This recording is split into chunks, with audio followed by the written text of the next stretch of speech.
যদি সফল থাকেন তাহলে ন্যাশনাল প্রেসিডেন্ট অবশ্যই সফল হবে। হয়তো বর্তমান মিডিয়ার বদলতে আমি একটা মেসেজ বিভিন্ন গ্রুপে ছেড়ে দিলাম, হোয়াটসঅ্যাপে, ফেসবুকে এবং বিভিন্ন মাধ্যমে, সেটা বড় কথা নয়। বড় কথা হচ্ছে আপনি তাকে অন্তত যে হোক, সবাইকে, সে আপনার পক্ষ হোক প্রতিপক্ষ হোক, তাকে ফোন দেবেন, ফোন দিয়ে আমন্ত্রণ জানাবেন। ব্যক্তিগতভাবে হলে ভালো, ফোন দিয়ে হয়তো বলবেন ফোন দিলে আসেন, আপনি 10 দিন ফোন দেবেন, দেখবেন একদিন আপনি সফল হবেন। ন্যাশনাল প্রেসিডেন্টের সফলতা মানে ন্যাশনাল সেক্রেটারি, আমি আগেই বলেছি প্রত্যেকটা ডিপার্টমেন্টের কাজ ন্যাশনাল সেক্রেটারিকে পুঙ্খানুপুঙ্খভাবে করতে হবে। ন্যাশনাল সেক্রেটারি সফল থাকবেন, ন্যাশনাল প্রেসিডেন্ট সফলতা অবশ্যই আসবে।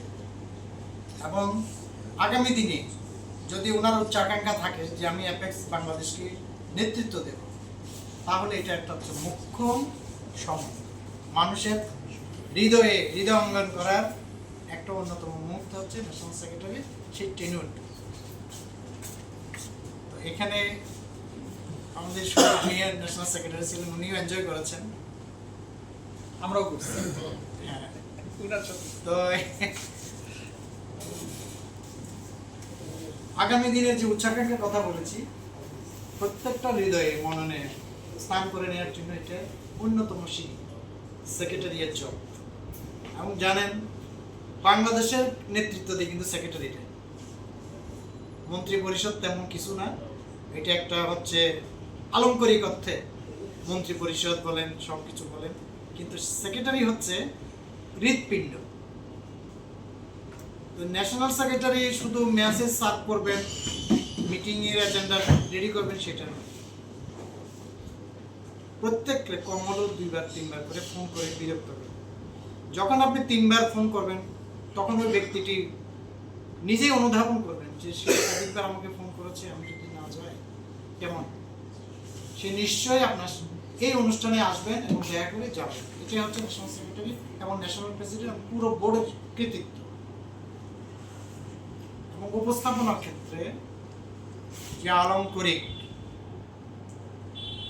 চমৎকার উপস্থাপনা, কথা বলা, সবকিছু সুযোগ কিন্তু এই ন্যাশনাল সেক্রেটারির মধ্যে আছে।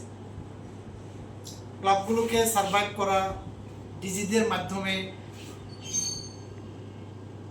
অ্যাপেক্স কেন্দ্রিক কার্যক্রমগুলো সফল আনার জন্য ন্যাশনাল সেক্রেটারি উন্নতম। জাতীয় সভাপতির আয়না হিসেবে ব্যবহৃত হয় জাতীয় সচিব। তো আমি জাতীয় সচিবকে অনুরোধ করব নিজেকে মেলে ধরার জন্য এটা অন্যতম একটা সিঁড়ি। এই সিঁড়ির অবশ্যই আপনি উচ্চ আসনে যাবেন, উচ্চ আরোহণ করবেন, এটা কিন্তু প্রাথমিক ধাপ। তো এটা আরেকটা সুখবর, আমরা কৃতজ্ঞ যে সে গুলশান ক্লাবের একজন মেম্বার হিসেবে এভিকশিয়ান পান্না, যিনি 2025 সালে নেতৃত্ব দিয়েছেন, উনি পছন্দ করেছেন। এই জন্য তাকেও আমি ধন্যবাদ জানাই, ক্লাবের পক্ষ থেকে কৃতজ্ঞতা জানাই। আসলাম ভাই বলে গিয়েছেন এনওয়াইসিডির কথা, আমিও এনওয়াইসিডি ছিলাম। এনওয়াইসিডি এমন একটা প্ল্যাটফর্ম, তার কার্যক্রমের উপর নির্ভর করে আগামী দিনের পথ চলা। আমি চেষ্টা করেছি এবং নিজে বলতে নাই, তাও বলতে হয়, আমি চেষ্টা করেছি এবং আপনাদের সহযোগিতায় আমি কিয়ত হলেও সফল হয়েছি। আমার ভালো লাগছে যে আমি যেখানে আমাদের ফাউন্ডিং ইউনিভার্সিটি করেছি, ওখানে একটা পক্ষ তাদের ন্যাশনাল কনভেনশন করেছে। তো আমি বলছি আমি যেখানে ডিস্ট্রিক্ট কনভেনশন করেছি, ওখানেও বড় বড় প্রোগ্রাম হয়েছে। এটা হচ্ছে আসলে মন। তো সেরকম একজন মানুষ আপনি বেছে নিয়েছেন, আমি আশ্চর্য হয়েছি যে মানুষ, আমরা একদিন বসছিলাম, যে মানুষটি বলছে আমি আর অন্যদিকে যাব না, আমি তো এনআইডি ছিলাম। তো আসলে আমি খুশি হয়েছি যে ঢাকা কেন্দ্রে যে প্রোগ্রামগুলো, আপনি এমন প্রোগ্রাম করবেন, আপনার সফলতা ঈশ্বর নিতে হয়ে দেখবেন সামনে আর কেউ দাঁড়াতে সাহস পাবে না। এটা একটা সুযোগ। তো এই সুযোগটা অবশ্যই কাজে লাগাবেন এবং এই অ্যাপেক্স বাংলাদেশকে গ্লোবালি সচল সক্রিয় রাখার জন্য এনওয়াইসিডি অত্যন্ত কার্যকরী ভূমিকা পালন করে। কারণ আপনি প্রত্যেকটা প্রোগ্রাম কিন্তু এনওয়াইসিডির দপ্তরের আগামী 21শে ফেব্রুয়ারি দিয়ে শুরু হবে।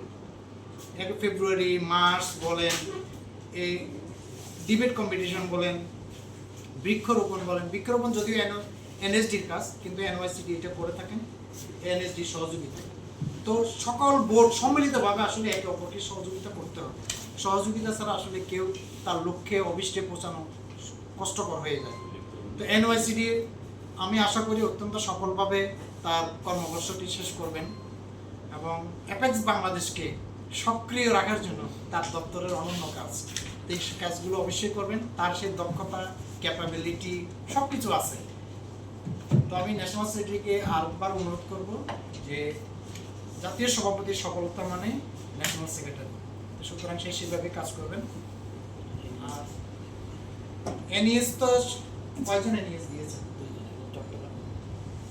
লিয়াকত ভাই নিশ্চয়ই, সেটা এটা প্রশ্নাতীত এটা। আর আপনি আপনার সৌভাগ্য যে সৈয়দ মিয়া হাসানের মতো আপনি ডিজি পেয়েছেন। আমি মনে করি 2024 সাল মিয়া হাসান এই অ্যাপেক্স বাংলাদেশকে টিকিয়ে রেখেছে। তো সেরকম একটা ফ্যামিলি সে পেয়েছে এবং তার ক্লাবের প্রতিটি সদস্য যেভাবে অঙ্গাঙ্গিভাবে কাজ করে, এটা আসলে একটা বিরল। যুগে যুগে আসলে এরকম হয়ে থাকে, কেউ না কেউ দায়িত্ব নিয়ে থাকে। সেই বছর ত্রাতা হিসাবে 2024 সালে মিয়া হাসান দুর্দান্তভাবে কাজ করেছেন এবং তার টিম। এবং আমি মনে করি লিয়াকত ইতিমধ্যে সে ন্যাশনাল পর্যায়ে ছাড়িয়ে গিয়েছে। তার যে ভাতৃত্ববোধ এবং ফেলোশিপ আসলে এটা প্রশংসার দাবিদার, এবং আমি তাকে প্রশংসা করে ছোট করতে চাই না। এগিয়ে যান, নিশ্চয়ই অ্যাপেক্স বাংলাদেশ একদিন লক্ষ্য আপনার যে অভিষ্ট লক্ষ্যে পৌঁছে দেবে। এবং যে একটা সুন্দর কনভেনশন উপহার দিয়েছেন, আমার আসলে মেয়ের ইউনিভার্সিটির পরীক্ষা থাকার কারণে আমি অংশগ্রহণ করতে পারিনি। আমি সবসময় বলি যাওয়ার ইচ্ছা আছে। এখন প্রশংসা তখনই হবে যখন এই হাউসটা আমি দেখে, যেভাবে আপনারা সক্রিয়ভাবে কনভেনশনটা করেছেন আজকে হাউস দেখে, সেটা আসলে আসলাম ভাই হতাশা ব্যক্ত করেছেন। আমিও সারাক্ষণ আসলে ব্যস্ততার মধ্যেও এসে আমি নিজেও কাজটাকে সেও অর্ধেকভাবে ভাগ করে নেবে, সেও তার সাথে সাথে সেও কাজ করবে। তো এনইএস এর কাজ কম না, কিন্তু এটা আমরা বিগত কয়েক বছর ধরে এটা শুরু হয়েছে। এনইএস আরও দিবেন নিশ্চয়ই ডিস্ট্রিক্ট ওয়াইজ। ওনারাও ন্যাশনাল সেক্রেটারির সাথে ন্যাশনাল প্রেসিডেন্টের বার্তা বাহক ওনারা অবশ্যই কাজ করবেন। আর ডিজিরা তো এলাকাকে তাদের নিজস্ব জুরিডিকশনের যে ক্লাবগুলো আছে, ক্লাবগুলোকে সচল রাখার জন্য অন্যতম নিয়ামক হিসেবে কাজ করবেন। আমি হয়তো সুযোগ না পাইলেও আমি ডিজিদের উদ্দেশ্য করে বলবো, প্রত্যেকটা ক্লাবকে সচল রাখার জন্য বলুন যে আপনি ডিনার মিটিং করবেন, আমি ডিনার মিটিংয়ে আসবো।